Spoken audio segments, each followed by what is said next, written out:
નમસ્કાર. Doctor Baba Saheb Ambedkar open university દ્વારા સંચાલિત ડિપ્લોમા ઇન જર્નાલિઝમ એન્ડ માસ કોમ્યુનિકેશનના ઇન્ટરવ્યૂ સેશનમાં હું જોશી પૂજાબેન રમેશકુમાર આપનું હાર્દિક સ્વાગત કરું છું.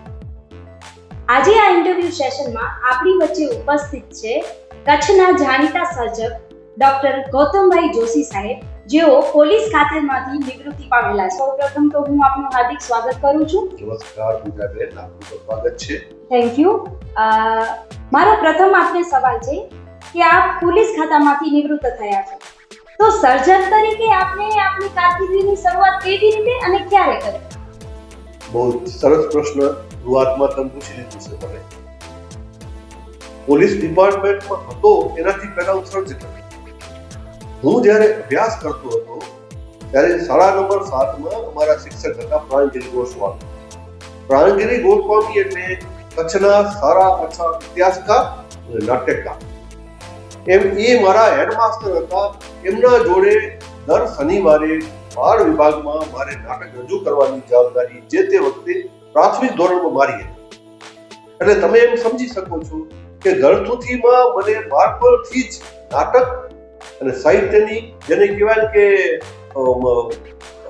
બદલા અમારા શિક્ષક પ્રાણગીર ગોસ્વામી આપે.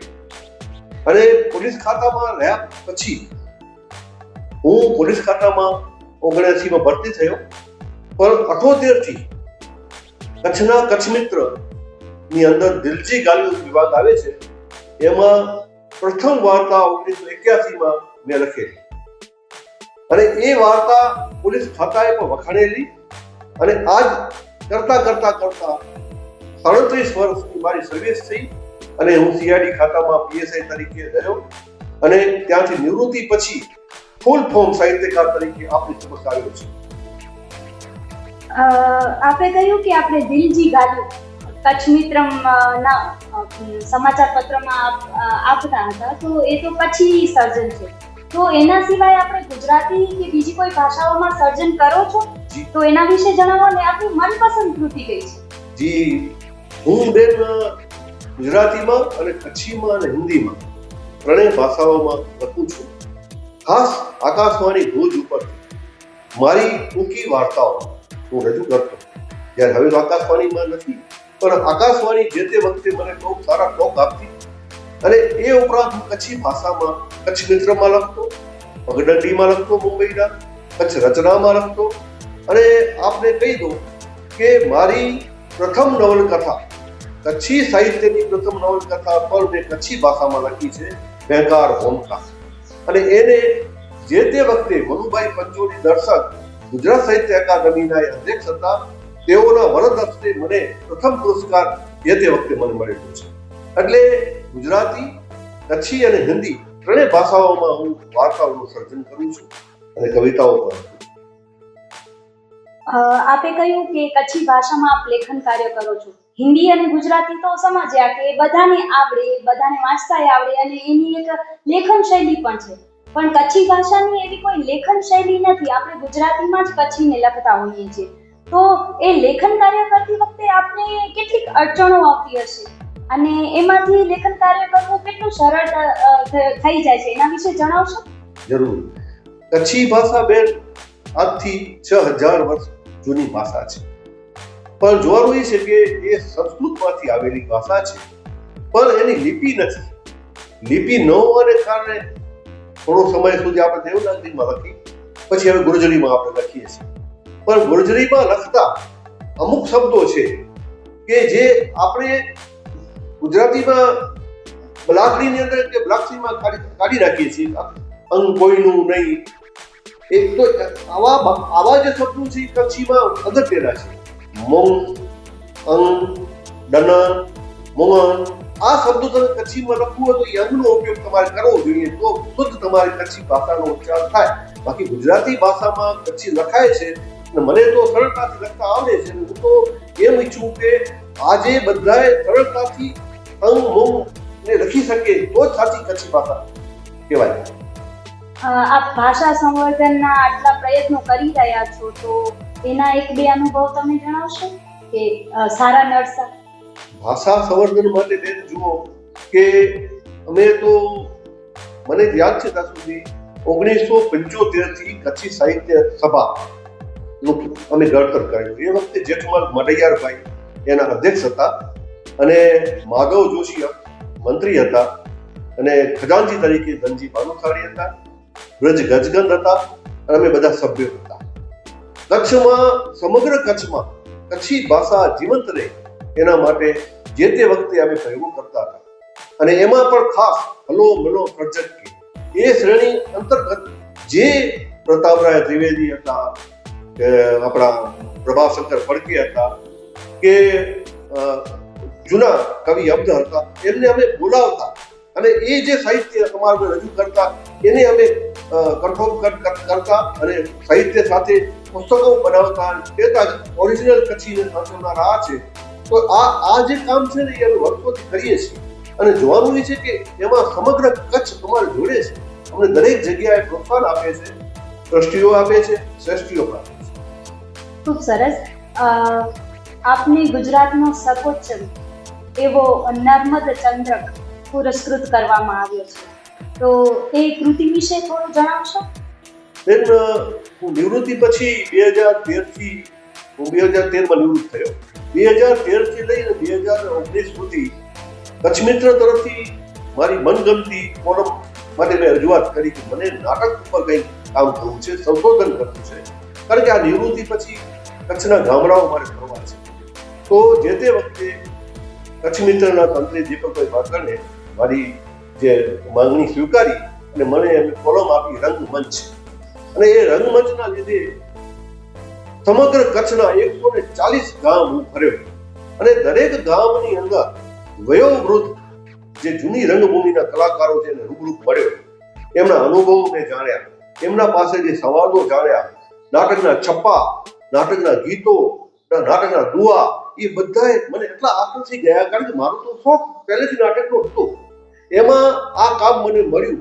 તો 2013 થી લઈને 2019 સુધી જે મેં કામ કર્યું કચ્છ મિત્રમાં, નિયમિત આખા કચ્છના જૂના નાટક ભૂમિના રંગભૂમિના કલાકારોને જે જીવંત હતા એમને મેં બધાને પ્રસિદ્ધ કર્યા અને બધાની ઓળખાણ કચ્છ સાથે કરાવી. અને સાથે સાથે કે કચ્છમાં સાવ મૃતપાય પડેલી જૂની રંગભૂમિ ફરી સજીવન કરવાનો જો યશ હોય તો કચ્છ મિત્રના ફાળે જાય છે. ત્યારે કચ્છ મિત્રએ આ બધું કામ કરાવ્યું છે. અને પછી એ જે કોલમ હતી એને મેં પુસ્તક રૂપે પ્રકાશન કરવા માટે DRTI ના ગોવર્ધન પટેલ કવિ અને કાંતિસેન શ્રોફને વિનંતી કરી. તો 450 પેજનું એ દળદાર રંગભૂમિ નામે એ અંક બહાર પડ્યો અને એ રંગભૂમિ સુરતના નર્મદ ચંદ્રકથી નવાજવામાં આવ્યો. એ મારા માટે નહીં, હકીકતમાં આ યશ ભાગી હોય તો કચ્છ મિત્ર યશ ભાગી છે અને ગોવર્ધન પટેલ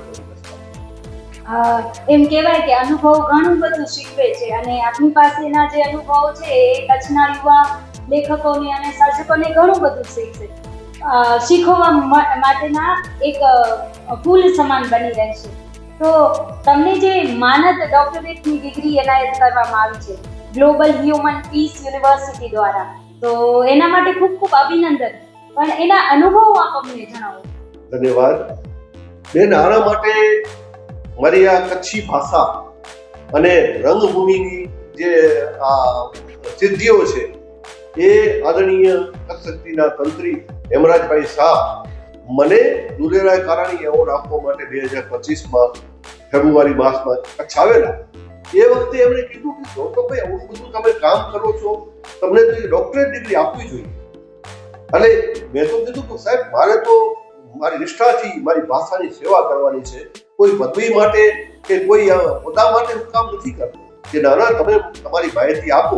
અને હેમરાજભાઈ શાહે સમગ્ર માહિતી ઇંગ્લેન્ડ મોકલી અને ત્યાં મને માનદ ડિગ્રી આ કચ્છી ભાષાના સંવર્ધન માટે અને કચ્છની રંગભૂમિના સંશોધન માટે ત્યાંથી એનાયત કરવામાં આવી.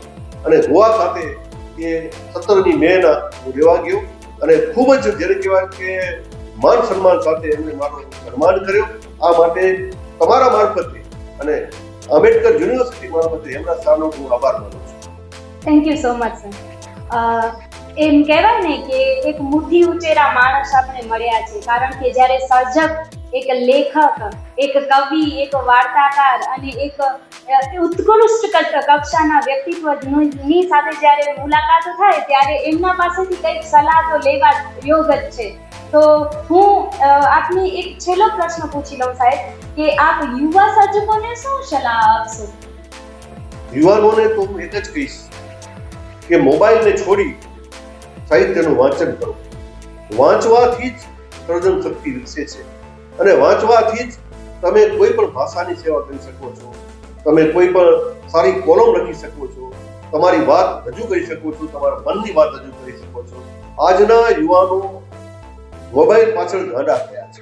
હા, મોબાઈલનો ઉપયોગ કરો, તમે જે જરૂરી છે એ પૂરતો લ્યો. બાકી હું તો એ જ સલાહ આપું છું કે માતૃભાષાને આગળ લેવા માટે તમામ યુવાનોએ ઘરમાં કચ્છી બોલવી પડશે, કચ્છીમાં વાતચીત કરવી પડશે અને સાથે સાથે કચ્છીમાં લખાણ કરવું પડશે.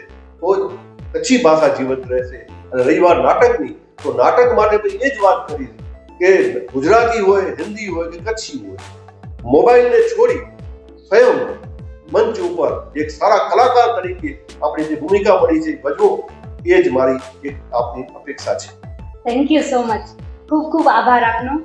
આ ઇન્ટરવ્યુમાં આપણી સાથે ઉપસ્થિત હતા ડોક્ટર ગૌતમભાઈ એસ જોશી સાહેબ, જે ભલેને પોલીસ ખાતામાં હતા, સેવા નિવૃત્તિ મળી એમને, પણ એ ક્યારે પણ પોતાની સેવામાંથી નિવૃત્ત નથી થયા. એ સેવા કે જે માનવીને ઘડે છે, એ સેવા જે સર્જકોને સંપૂર્ણ બનાવે છે અને એ સેવા જે કલાકારોને આગળ લેવા માટેના પ્રયત્નો કરે છે. તો આ ઇન્ટરવ્યુમાં આપ ઉપસ્થિત થયા એ બદલ આપનો ખૂબ ખૂબ આભાર સાહેબ. આપણો પણ આભાર. ડોક્ટર બાબા સાહેબ આંબેડકર યુનિવર્સિટીનો પણ આભાર. Thank you.